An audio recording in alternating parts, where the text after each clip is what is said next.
Here was a big chance for Barnsley to reverse the positions and drop the Londoners into the relegation places. The commentary here comes from John Champion. In the past, these clubs shared the talents of Danny Blanchflower. At present, they share the trauma of the threat of the drop. The angst may be greater for Tottenham, of whom so much was expected, but for Barnsley, having performed so feistily for so long, this match represents a chance to grab the lifeline thrown out by a late-season surge. The presence of Ashley Ward in their team is a considerable fillip. He's recovered from a thigh strain, and he partners Jan Arge Fjørtoft, who had a close encounter with a post at Newcastle. The aftermath of recent indiscretions is that 4 players are suspended. Erik Tinkler, the South African, returns in midfield. Tottenham's line is led by Jurgen Klinsmann, and for the first time in 2 months, Les Ferdinand starts. Chris Armstrong is relegated to the bench, should we say relegated. With Musa Saib injured, Colin Calderwood anchors the midfield. Martin Boddenham, soon to retire, is in charge of what may be a rather tense occasion. He is the only referee not to have produced a red card in the Premiership this season. Anxiety is palpable on the faces of fans around the stadium as we kick off. Barnsley have already beaten Spurs here in the FA Cup. Tottenham haven't won a league game at Oakwell since the first season after the Second World War, and it's probably no exaggeration to say that at the wrong end of the table at least, this would appear to be the most important game so far this season. Eden. Erik Tinkler was tackled by Calderwood. Klinsmann. Touch for Ginola. 2 attacking the ball in the centre. It came off Moses. And Ginola arrived in English football. I don't think that Barnsley was necessarily high on his list of places he had to visit. But needs must. Bertie! In fact, it was Tinkler that made more contact than anyone else. But just for a moment, Bertie was hanging in the air and seemed very likely to make decent contact.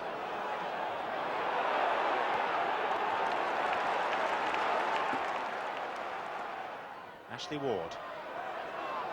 Suspicion that maybe the ball bounced up and hit a hand there. Bullock's cross. Calderwood there in front of Redfern. Strange play there by Klinsmann. This is Eden. And here's Fjørtoft. Blocked by Campbell. Erik Tinkler! A hair's breadth away. Goal stemmed from the poor pass by Jurgen Klinsmann. Fjørtoft blocked by Campbell first time around, and although the angle was tight, that was mighty close from Tinkler.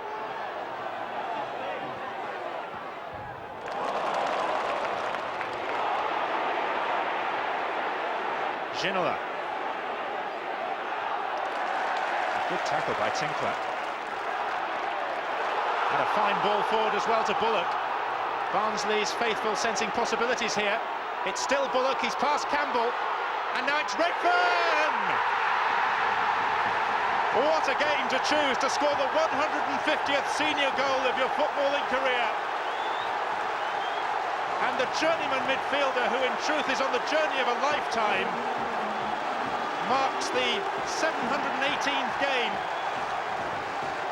of his footballing odyssey with a potentially crucial strike. All down to Martin Bullock's surging run, and Redfern picked his spot.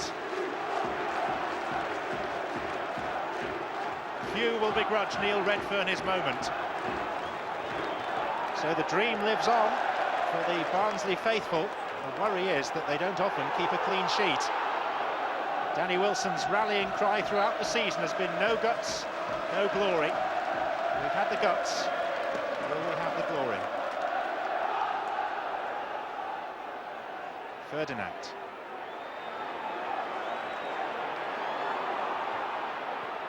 Fox, forward for Ginola. This is dangerous. Klinsmann pulling away, and well taken by Watson. He read Ginola's cross superbly.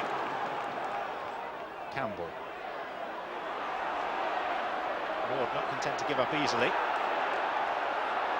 Referee plays the advantage. Ginola to Alan Nielsen, who just keeps it in play. despite the shouts of the Barnsley fans. And this is Ferdinand. Klinsmann is completely unmarked. And you could count on the fingers of one hand the number of times that Klinsmann has missed a chance as easy as that. Given Tottenham's plight, it is a bad miss, although in fairness to him, there was an awkward bobble. The ball just seemed to sit up before his left boot made contact. Spurs need a spur. The 20th Premiership game over which Christian Gross has presided. Only 6 wins so far. Fjørtoft seemed to be held off the ball by Carr. There was a definite arm across the shoulders. And Carr and Fjørtoft don't seem to be getting on too well. Fjørtoft is too anxious to get on the end of this set piece, which Redfern is going to take. It's not a bad one either. And it was Tinkler who made contact beyond the far post. No Tottenham player attacked the ball. They all watched. And the half-time whistle arrives to general applause from around a relieved Oakwell.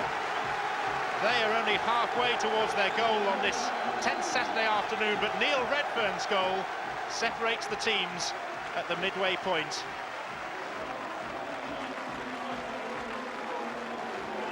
Ten of the Spurs players have appeared for the second half. The one notable absentee is Jurgen Klinsmann. And down the tunnel comes the 11th Tottenham player, and it is not Klinsmann, it is Chris Armstrong. So Tottenham minus Klinsmann, and with Chris Armstrong now installed on the attack from right to left in this second half, with a 1-goal deficit to try and retrieve. Ginola. Space opening up for Ginola, which is dangerous.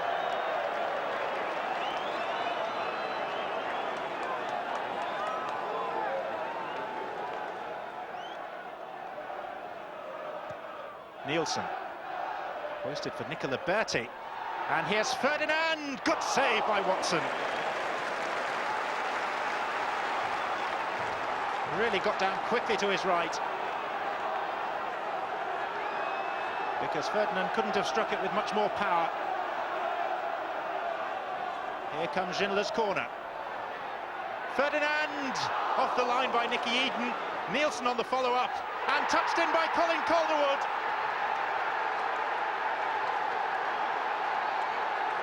Just the start that Tottenham needed to this second period.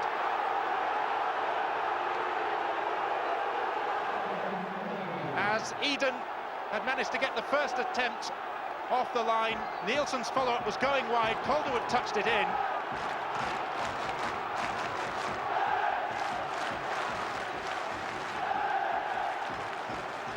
But you can see the joy unconfined amongst the travelling support. Eden. Fjørtoft, good control. Campbell's at his back. Clearance from Nielsen, only as far as Eden. And there are 3 willing across onto their head. One of them is Ward. Met it meaterly enough, but Walker's positioning was sound. Tottenham staff are living every moment of this, and significantly there seems to be no sign of Jurgen Klinsmann, who was substituted at half-time. Floating it forward for Bullock, but very close to Bullock. Oh, and then a miscue by Vega, who seemed to tug back Ashley Ward. Martin Bullock unwisely going in to add his thoughts to Ramon Vega. Now, what interpretation will referee Bodnam take of this? It was some way out from goal.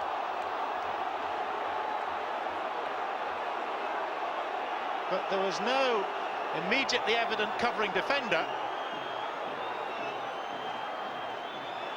And the rugby tackle that ensued. There, the tug on Ward's shirt. That's the reason for the free kick. Martin Bodnam has a reputation as one of the more lenient referees. It's red. Mr. Bodnam seemed to be writing on something yellow, but when the card came out, it was a colour that dictates that Tottenham will play the last 25 minutes of this so crucial fixture with only 10 men. Now, if ever Barnsley are going to have a chance, this is surely it, against the 10 men of Tottenham. This is Darren Barnard, and it hit the base of the wall. It doesn't take a genius to know this is Barnsley's chance against the 10 men. Nicola Berti, 2 to his right, 1 to his left. That's an exquisite pass, though, to Chris Armstrong. Armstrong shots turned away by the palms of David Watson, who has been Barnsley's saviour so often this season. And here's Darren Anderton.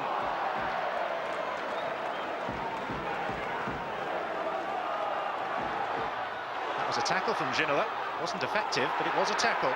Redfern. Barnard. Plenty of movement inside. Flying header from Carr. This is Tinkler on the right foot shot, which was deflected beyond Walker's right-hand post for a Barnsley corner, taken by the skipper. Tinkler, and the overhead was performed by Hendry.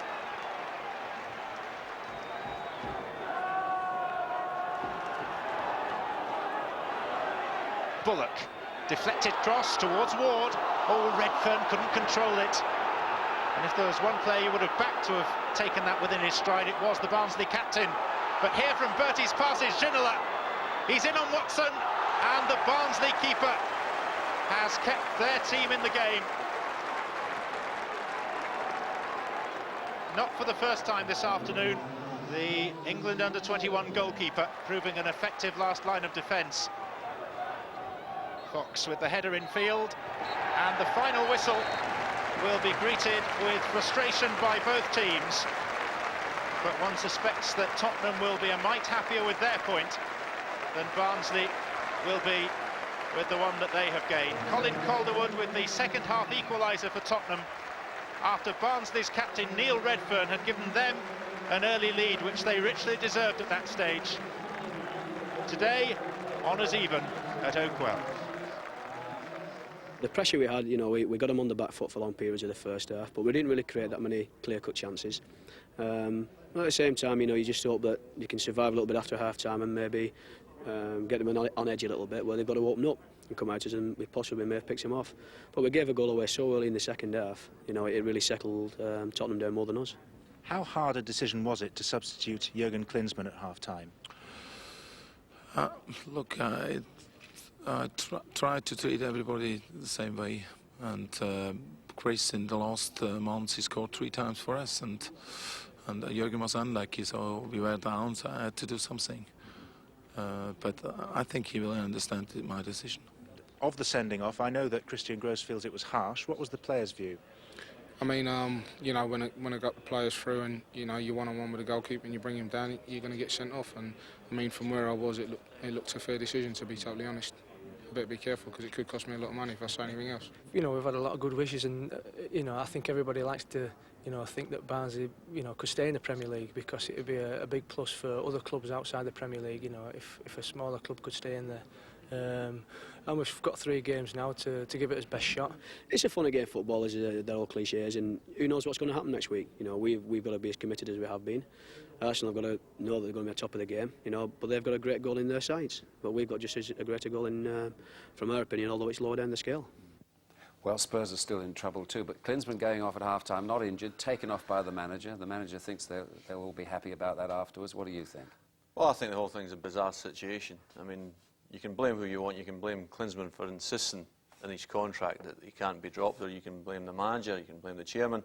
But the most important thing is that if Klinsmann's got this in his contract, then he's got to play well. It's imperative he plays well, because if he doesn't, people are unhappy, the whole thing disintegrates, the team spirit is nil, and he just isn't playing well. So they're struggling.